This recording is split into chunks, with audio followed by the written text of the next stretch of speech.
the Rio Negro is just such a exciting and just such an interesting ecosystem. Mm-hmm. What do you find makes it so exciting and such a beautiful ecosystem? Well, I think the hydrology, the fact that it is this black water ecosystem, makes it unique. I think anytime you see a black water system, no matter where it's in the world, it's just a very unique system. In some of these areas that we were snorkeling, the water pH was, around 4, sometimes less than 4. Wow. It's tannins. In one area that I went to, the tannins were so red, it was kind of like bloody in a sense. It wasn't blood, but so it's pretty incredible. And since a child, I have seen cardinal tetras. I've kept cardinal tetras, and I've swam with discus, swam with freshwater stingrays. I've swam with seahorses, swam with a variety of fish around the world. But I think seeing the cardinals in the wild is probably it's just mesmerizing. If you didn't like cardinals before, I think you'll like them after you swim with them, and it's just a unique habitat, and it's almost unreal.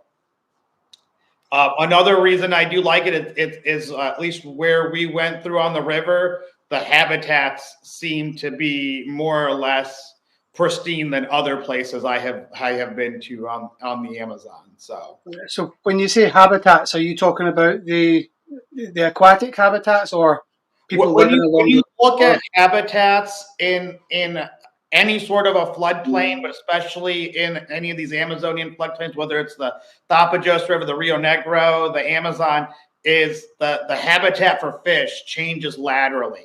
So we have a flood pulse where the water rises and a lot of feet in many cases, a lot of meters. And so the forest becomes flooded, it becomes inundated with water. And so in the Amazon, it's called the Varzea forest. In Blackwater region, it's called the Igapo forest. And basically, these forests are just a unique habitat to the fish. So when you look at the habitat, the terrestrial habitat during the dry season is also important fish nursery and breeding habitat during the wet season. So you have to sort of look at it in both terms, because without one being good, if you just have water there, it's going to change the hydrology, it's going to change everything, and it's going to be less desirable for fish. Mm-hmm. You've mentioned pristine environment a couple times now. What makes the environment so pristine?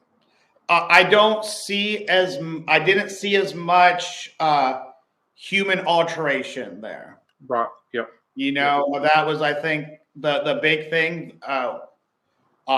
Previously, I had done some work in the lower Amazon near Santarém, and it's a different environment. It's a lot more productive, and it's incredible to see how many people are living in that environment.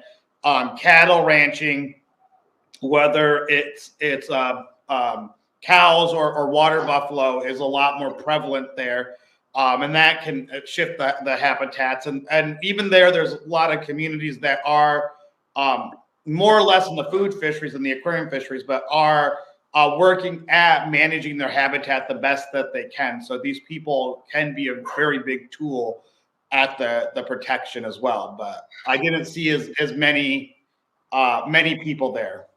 Mm-hmm. When you mentioned cardinals a bit earlier, you were saying how sustainable they are for being harvested or collected for the aquarium trade. Can you just go into a little bit more detail on that for people that are unaware how their spawning works, how their migration, how all that kind of the whole process works for the aquarium trade, from what you know? Yeah. So within these systems, we talked about a flood pulse. So as waters start rising, that's when your cardinals start spawning, and they scatter eggs. And so they're scattering lots of eggs, and the cardinals' way of success as a species is to make as many babies as possible. And so during the height of the water season, there's a lot more habitat, there's a lot more space for fish, and there's a lot more cardinals. But as the water levels recede, a majority of the cardinals that were born don't make it to the next year. And so usually as water levels are receding and there's concentrations of these cardinals, that is what the fish or the aquarium collectors are harvesting. So during the dry season, during the wet season, there's very little harvest of these animals. And there's a sort of a sweet spot because when it's in the peak dry season, it's more difficult to get to some of these habitats. So there isn't as much cardinal fishing that is going on there. So it is a seasonal fishery. Mm-hmm. So a lot of the cardinals that are being wild collected are probably fish that probably wouldn't have survived. And from the studies that I remember reading, it's been a little bit of time, but the aquarium collectors are almost collecting a very small portion of those.